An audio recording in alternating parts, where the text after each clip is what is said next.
കോൺഗ്രസിന്റെ പ്രകടന പത്രിക പുറത്തു വന്നതോടെ ആകെ തകർന്ന സ്ഥിതിയിലാണ് ഇപ്പോൾ മുസ്ലിം ലീഗ്.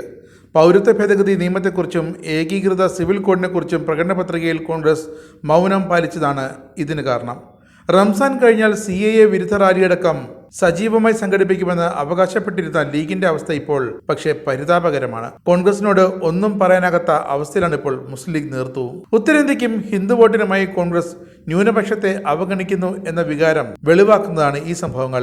ഈയൊരു വികാരം ലീഗ് അണികളിൽ ശക്തമായി പടരുന്നു. കോൺഗ്രസ് മുന്നണി അധികാരത്തിൽ വരുമെന്നും കരിനിയമങ്ങൾ ഇല്ലാതാക്കുമെന്നതാണ് ലീഗ് ഇതുവരെ നടത്തിവന്ന പ്രചാരണം. ഒന്നും നടക്കില്ലെന്ന് ഇപ്പോൾ തീരുമാനമായി. മുസ്ലിം ജനസമൂഹത്തെ ഭീതിയിലാഴ്ത്തിയ പ്രശ്നങ്ങളിൽ കോൺഗ്രസിന് BJPയുടെ അതേ നിലപാട് തന്നെയാണ്, ഒരു മാറ്റവുമില്ല എന്ന് ലീഗ് വിലയിരുത്തുന്നു. CAA റദ്ദാക്കില്ല എന്ന് പറയാത്ത പ്രധാന കക്ഷിയും കോൺഗ്രസ് തന്നെ. ഈ വിഷയങ്ങളിൽ കോൺഗ്രസിന്റെ ഒളിച്ചോട്ടത്തെ എങ്ങനെ പ്രതിരോധിക്കും എന്ന ആശങ്കയിലാണ് ഇപ്പോൾ ലീഗ്. ഈ വിഷയങ്ങളിൽ വ്യക്തതയുള്ള CPM പ്രകടന പത്രിക വച്ചുള്ള LDFന്റെ പ്രചരണത്തിന് എന്ത് മറുപടി നൽകണം എന്നതും ലീഗിനെ കുഴയ്ക്കുന്നുണ്ട്. ഇത് നിസ്സാരമായി കാണാനാകില്ല എന്ന അഭിപ്രായം ലീഗ് നേതാക്കൾക്കുണ്ട്. കൃത്യമായ നയം പറയാത്ത കോൺഗ്രസിനെ എങ്ങനെ വിശ്വസിക്കുമെന്ന സംശയം ലീഗ് അണികളിലും വർദ്ധിച്ചു വരികയാണ്. വിഷയത്തിൽ സമുദായ സംഘടനകളും അതൃപ്തരാണ്. കോൺഗ്രസിന് മൃദു ഹിന്ദുത്വ നയമെന്ന കടുത്ത വിമർശനം സമസ്ത നേരത്തെ ഉന്നയിച്ചതാണ്.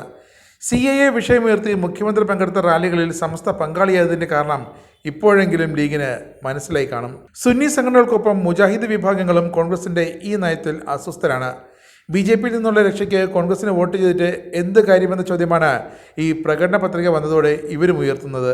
പെരുന്നാൾ വരെ ഇക്കാര്യത്തിൽ സുന്നി മുജാഹിദ് സംഘടനകൾ പരസ്യ പ്രതികരണത്തിന് ഇല്ലെന്നതാണ് കോൺഗ്രസിന് കിട്ടുന്ന ഏക ആശ്വാസവും. അത് കഴിഞ്ഞാൽ ഇരു വിഭാഗങ്ങളും വ്യക്തമായ നിലപാടുമായി രംഗത്തെത്തുമെന്നതിൽ യാതൊരു സംശയവുമില്ല.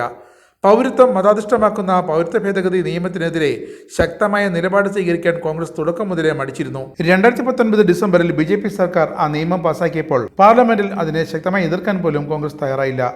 പൗരത്വ ഭേദഗതി ചട്ടങ്ങളെ തുറന്നെടുത്താൽ ഭൂരിപക്ഷ വോട്ടുകൾ നഷ്ടമാകുമോ എന്ന ആശങ്കയാണ് കോൺഗ്രസിന്റെ കേന്ദ്ര നേതൃത്വത്തിന്. പൗരത്വ ഭേദഗതിയുടെ കാര്യത്തിലും മൃദു ഹിന്ദുത്വ നിലപാടിന്റെ തുടർച്ചയാണ് കോൺഗ്രസിനിപ്പോൾ. അയോധ്യയിൽ ബാബറി മസ്ജിദ് പൊളിച്ചെടുത്ത് രാമക്ഷേത്രം നിർമ്മിച്ചതിനെ സ്വാഗതം ചെയ്തതിന് പിന്നാലെയാണ് CAA ചട്ടങ്ങൾ വന്നപ്പോഴും കോൺഗ്രസ് സംഘപരിവാറിന് സമാനമായ നിലപാട് സ്വീകരിക്കുന്നത്. കോൺഗ്രസ് ഭരണത്തിലുള്ള 3 സംസ്ഥാനങ്ങളിലും CAA ചട്ടങ്ങൾക്കെതിരെ ഇതുവരെ പ്രതികരിച്ചിട്ടുമില്ല.